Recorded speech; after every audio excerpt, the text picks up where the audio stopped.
I took a deep breath and made up my mind. I decided to take my chances with a flashlight and run as fast as I could. I knew it was risky, but I couldn't shake the feeling that I needed to get home as quickly as possible. After all, I was the school's short distance athletics champion 2 years in a row. I turned on the flashlight and started sprinting down the street, my heart pounding in my chest. The beam of the flashlight illuminated the path ahead of me, and I could see everything in vivid detail. It was both exhilarating and terrifying at the same time. My house wasn't too far. Another block, 1 street down, and I would be there. I kept telling myself this as my lungs burned and my heart pounded in my ears. Just 1 more street, I told myself, while feeling my legs grow heavier from fatigue. There it was, my front door. I zoomed in on it like a laser target and ran with all my might.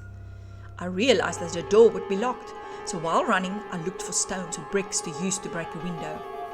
I picked up a rock from the neighbor's rock garden and threw it at the lounge window. I am a good runner, but throwing and catching was never my strong suit.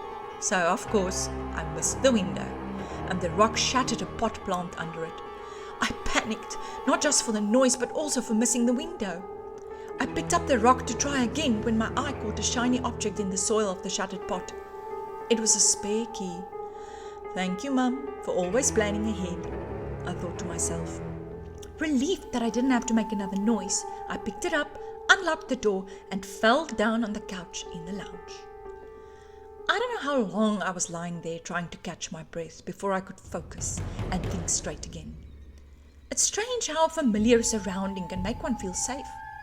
I knew that the danger was still out there, but just being home made me feel invincible. I got up from the couch and started investigating each room to see if I could find any evidence of life. Where were my parents? Where was our dog? Was any electronics working? Was anything missing from our house? Were there any signs of breaking and entering? Nothing. I found nothing. No people, no working electronics. But I did find our dog curled up in a little ball behind a tree in the backyard. Strangely enough, she was quiet. She didn't even make a noise when she saw me. She just came running towards me, wagging her tail. I was delighted to have some company, even if it wasn't human. We locked ourselves in the house and tried to barricade the windows with furniture. I went through the kitchen cupboards to see how long we would be able to survive on the contents. We would have to eat the stuff in the fridge first, as it would go off soon. Luckily, it was late autumn, so the weather wasn't so hot anymore. By my calculations, we could survive around 5 days with what was in the house. That day was the longest day of my life, so I was hoping I wouldn't have to live another 5 like that. It was time to draft a plan of action. We needed to solve this mystery. What was the thing that shook the building? Or I suppose the whole town? Or perhaps the whole planet? Where did all the people go?